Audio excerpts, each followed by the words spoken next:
And you found a lot of the same things that we found over the years. We did. The state auditor releasing a scathing report today about the state's largest agency, confirming that the Employment Development Department is putting millions at risk of identity theft. The audit was prompted by a series of reports from CBS 13 investigator Julie Watts. Julie, you've been getting answers on this issue for 3 years now. Yeah, you know, Sharon, parts of this audit read like a compilation of the facts laid out in our stories over the past few years. Citing our investigation, lawmakers launched an investigation of their own, embedding the state auditor inside the EDD for 5 months. She finally released that final audit today, confirming many of our findings and getting answers to questions the EDD refused to answer for us for years. As we first reported back in 2015, viewers like Maxine Hines were horrified to discover the state still printing full Social Security numbers on documents mailed out to the millions of Californians collecting benefits for unemployment, disability, maternity leave. And when they called to complain, she kind of laughed a bit and she said, yeah, a lot of people complain. State law prohibits printing those numbers on any materials that are mailed, unless state or federal law requires it on the mailed document.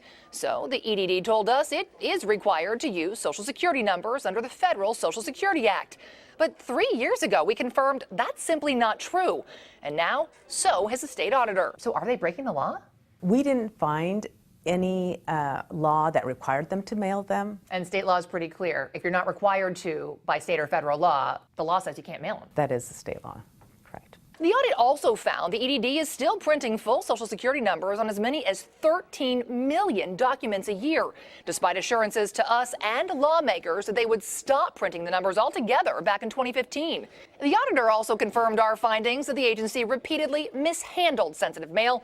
We found they exposed full Social Security numbers in the envelope window and mailed sensitive information to the wrong people. Still, the EDD insisted it had no evidence anyone had ever been harmed. So you won't tell us how often you mess up and compromise people's identity? I can't. I don't have that information. But the auditor did find several known security breaches in the 3 years since we've been reporting on this issue. Now, this is just the tip of the iceberg. We'll have more on this story over the next week. As a result of these findings, the auditor is now calling on lawmakers to step in once again and amend state law, making it clear to all state agencies they cannot mail Social Security numbers.